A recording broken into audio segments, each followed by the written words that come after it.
আসসালামু আলাইকুম ভাই। আপনি বাঙালি? হ্যাঁ ভাই বাঙালি।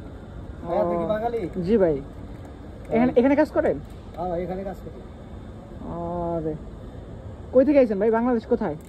বাংলাদেশ। কোন ডিস্ট্রিক্ট? সিরাজগঞ্জ। আরে কি কাজ করেন ভাই? কতদিন যাবত এখানে? আছি 11 মাস। আরে কাজ কি করেন ভাই? ভাই কন্ট্রাকশনের কাজ করি। আরে তো ভাই কাজ কাম কেমন? বেতন আদি কেমন এখানে? বেতন আছে মোটামুটি 80-90। বাহ। খরচা নিজের খরচা মতো রাখা 60-70 যায়। নিজের খরচা কিছু লাগে। আরে তো ভাই এখন কি মালয়েশিয়ার অবস্থা কেমন? কলিং খোলা নাকি বন্ধ?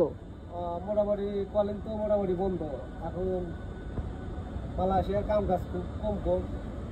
লোকজনের কাজ কাম নাই, বেলা মানুষের সব মনে করেন যে সমস্যা। আমরা হয়তো কিছু কাজ পাইছি, কিছু কাজ মনে করেন যে হয়তো আমরা করতেছি, আরো অনেক লোক বসে রয়েছে, অনাহারে আছে, ইত্যাদি আছে আর কি। আর তো ভাই এখন এর পরবর্তীতে যদি কেউ মালয়েশিয়া আসতে চায় বা আপনি তাদের উদ্দেশ্যে কিছু বলবেন? ভাই আমার হিসাবে আমার বিবেকে মালয়েশিয়া আসার থেকে না আসাই ভালো। কারণ মালয়েশিয়া প্রবাসে বর্তমান কাজ কাম নাই।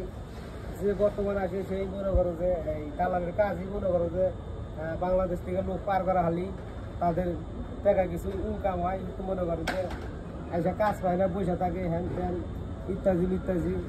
তারপরে মানুষের আশা ফুরায় না যে যাবো মালয়েশিয়ায় যাবো, খালি টাকা ওরে না ভাই।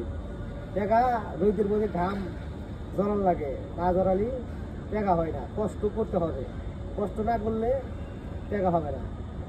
অনেকে কাজ করতেছে, অনেকে কাজ পায় না, খায়া না খায় দিন পার করতেছে। দেশের লোক তো বাড়তেছে যে অনেক কিছু আছে, ছেলেকে বিকাশ পাঠাইছি, অনেক টাকা পয়সা খরচা করে আশা করে হয়েছে, কিন্তু আশা না। এখানে পাঠানোর থেকে না পাঠানি ভালো। যে টাকা দেওয়া বিদেশ পাঠাবেন সেই টাকা দেওয়া মনে করেন যে দেশেই কোনো ব্যবসা করলে গেলে আমার হিসাবে ওইটাই ভালো। আর আচ্ছা ভাই, আপনার সাথে কথা বলে ভালো লাগলো। তো আপনি এইখানে থাকেন না? হ্যাঁ মোটামুটি আমার এখানেই আছে। যাক আমাদের এক বাঙালি ভাই অনেকদিন পর আপনার দেশে বাড়ি ভাই? আমার দেশে বাড়ি ভাই বাংলাদেশ শেরপুরে। তো যাক ভাই, ভালো লাগলো ভাই, ধন্যবাদ ভাই। আচ্ছা ওকে।